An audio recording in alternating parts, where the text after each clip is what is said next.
नमस्कार, मैं आपके साथ प्रिया पांडे। महाराष्ट्र के सतारा जिले के छोटे से गांव में जन्मी सावित्रीबाई फुले ने लड़कियों की शिक्षा के लिए लंबी लड़ाई लड़ी और खुद शिक्षित होकर लड़कियों के लिए देश का पहला महिला विद्यालय खोला। आज उनके जन्मदिवस पर उनको नमन करती हूँ और उनके जीवन संघर्ष के बारे में चर्चा करती हूँ। महाराष्ट्र के सतारा जिले के छोटे से गांव में जन्मी सावित्रीबाई फुले ने लड़कियों की शिक्षा के लिए लंबी लड़ाई लड़ी और खुद शिक्षित होकर लड़कियों के लिए देश का पहला महिला विद्यालय खोला। जिस समय पर उन्होंने शिक्षा के लिए आवाज उठाई, उस दौर में लड़कियों की शिक्षा पर कई तरह की पाबंदियां लगी हुई थी। ऐसे में उन्हें लड़कियों और महिलाओं को शिक्षा का अधिकार दिलाने के लिए काफी संघर्ष करना पड़ा। सावित्रीबाई फुले लक्ष्मी और खांडोजी नेवासे पाटिल की सबसे छोटी बेटी थी। उनका जन्म एक दलित परिवार में हुआ था। उस समय दलित पिछड़े वर्ग और महिलाओं को शिक्षा से वंचित रखा जाता था। सावित्रीबाई फुले बचपन से ही पढ़ाई करना चाहती थी।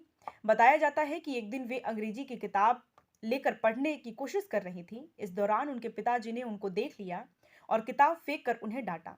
लेकिन सावित्रीबाई फुले को उनकी डांट से जरा भी फर्क नहीं पड़ा और उन्होंने तभी प्रण ले लिया कि वे शिक्षित होकर रहेंगी। महज 9 साल की उम्र में सावित्रीबाई फुले की शादी ज्योतिराव फुले से हो गई।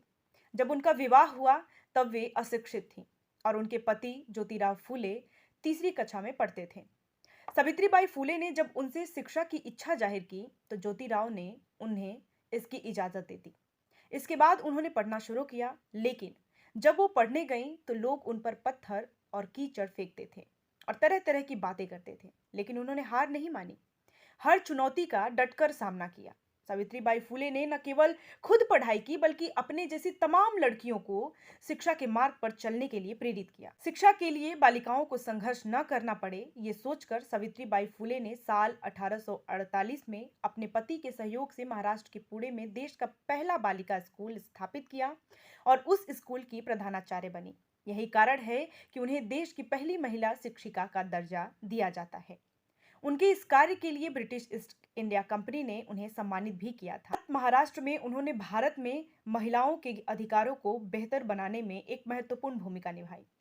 उन्होंने अपने पति के साथ मिलकर कई आंदोलन में भाग लिया, जिसमें से एक सती प्रथा भी थी।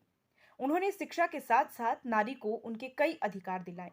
नारी मुक्ति आंदोलन की प्रणेता सावित्रीबाई फुले ने समाज में फैली छुआछूत को मिटाने के लिए भी कड़ा संघर्ष किया और जो समाज में शोषित हो रही महिलाओं को शिक्षित करके अन्याय के खिलाफ आवाज उठाया।